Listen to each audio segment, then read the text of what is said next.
Ladies and gentlemen, you are watching a clip from the Sideline podcast. If you're interested in watching the full show, head over to Spotify and whilst you're there, leave a 5-star review. It would be very much appreciated. But for now, enjoy this little segment. But now that question's been asked, it's going to mess up my mind for the rest of the episode.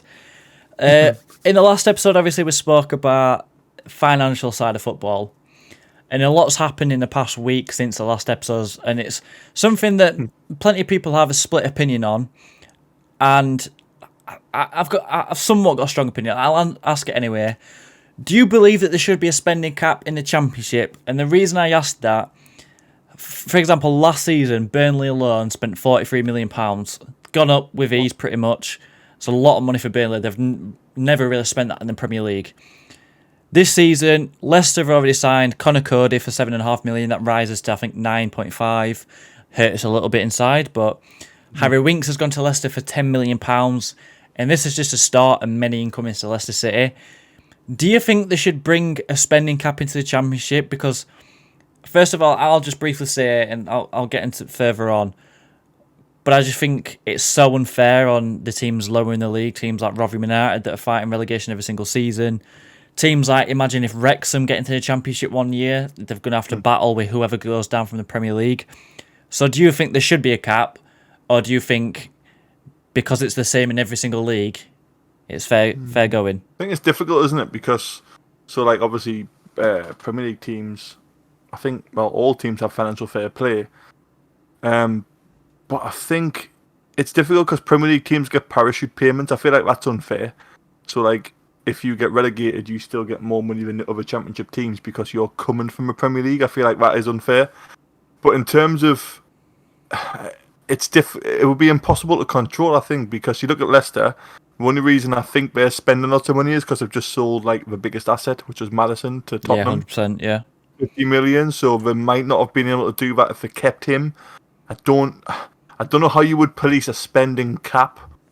I guess you could have a cap in terms of every single club can't have a net profit, or can't net spend over 50 million. That would, okay. I guess, make it fair, but all that would mean is if Leicester sell Maddison for 50 million, that gives them 100 million to spend.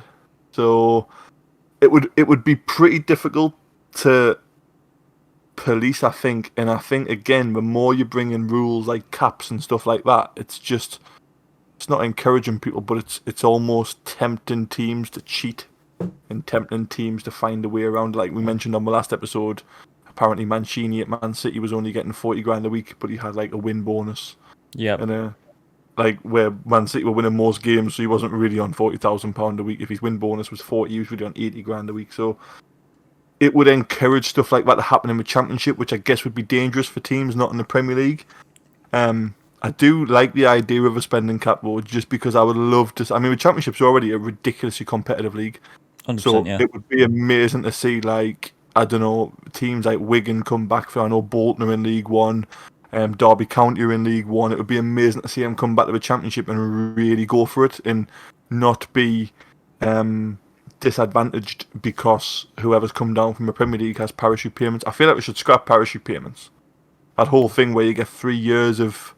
You get 100 million for getting relegated, and then you get season 2, you get 60 million, and then season 3, you get something like 30 million. I know that's not accurate, but it's something like that, and parachute payments are ridiculously unfair. That's a good point, that. You're actually getting rewarded. For teams like, say, for example, Luton, if they get relegated from the Premier League, that's a lot of money. Yeah, they get 100 million to spend in the Championship next season, but then even if they don't go up spending that 100 million, they get something. Again, this isn't accurate, by the way, I'm just kind of estimating.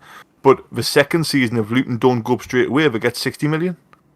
And it's what? We got 100 million last season for getting relegated, and then the third season, we get 30 million. And it's what on earth? I think the theory behind it is it helps Premier League teams cope with financial fair play. Because obviously, if you get relegated, and let's say Leicester couldn't get rid of Maddison, or Vardy, who are on huge contracts, they would obviously struggle to pay them weekly. So I guess I think that's the theory behind the parachute payment. It helps the club adapt to the adapt to getting the outgoings lower. But it's still an advantage because the team who came up from League One into the Championship isn't getting £100 million. Yep. And I know it's different because they're going up a level, but they can still cope. So I don't know. To me, it doesn't make a lot of sense the parachute payments thing. I think a cap would just be so difficult. I think I would just love it to go back to the old days. I mean, I know I'm saying this as a Newcastle fan, and we've got like owners worth £500 billion, but just get rid of financial fair play and just let people do what they want. Yep. But I guess then you would get teams going, and like Bury FC have went bankrupt and stuff, and they don't exist anymore. So again, Darlington are a team who still exist, but are now different. And it happens in Italy all the time, doesn't it? I mentioned it on the last episode. You got teams like Palermo,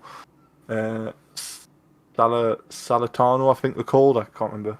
Yep. The name. We're in Salerno.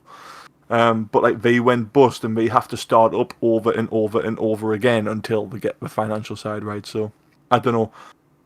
In terms of a cap, you could maybe cap like net spend. I feel like there should be a wage cap in the Championship, by the way, because most Premier League teams can put in like a relegation Clause on. Yeah. whatever it's called. So I think that would be a good idea, because then you would attract similar types of players, and it would make the league a lot closer. And it would also mean that if you do get promoted, you're obviously then offering them players more wages, and you're probably more likely to keep them in terms of, well, you were on 30 grand last year, but we're now going to give you 80 because we're in the Prem. It would almost motivate players to get there if another club's not going to buy them. I just think in terms of for players anyway, I don't think relegation's as bad as people make out for a player's sake anyway. Because I mean, look at Madison. He's been relegated. Like he had an awful season, got relegated, and look at him now. He's gone to Tottenham. And even if he didn't go to Tottenham, he's still in a Leicester team that's able to afford his wages. He's playing in the Championship, so he's gonna stat pad further. Like he would be out in England though, wouldn't he? And I think last season he didn't have his best season, but I think he still got something like 8 assists and 7 goals. No, yeah. In terms of individually, he had a decent season, but compared to his actual quality, but like he's been relegated. He's not really had like he's not been. I don't know what I'm looking for. Like players aren't punished enough when they get relegated. To me, they are rewarded by moving to another club. We start sending them to prison. Send players to prison to get relegated. No, but I mean, like you mentioned, it'd be a good idea to get a wage, like a wage cap in Championship, because then either these players are forced to move, if they deserve a move, or they are punished with a wage deduction. I know if Everton got relegated, I'd want all the players to be punished as much as possible, because it is a massive thing getting relegated from Premier League. Like, imagine if Newcastle get relegated and Isaac gets a brand new contract on more money in the Championship. He's getting rewarded for getting relegated. Do you know what I mean? But it is strange actually, because we got relegated, especially the first time round. We probably had more big name players, so we got relegated in 2000 and when was the first one? 2008, I think, around that time. Try to forget it as much as possible.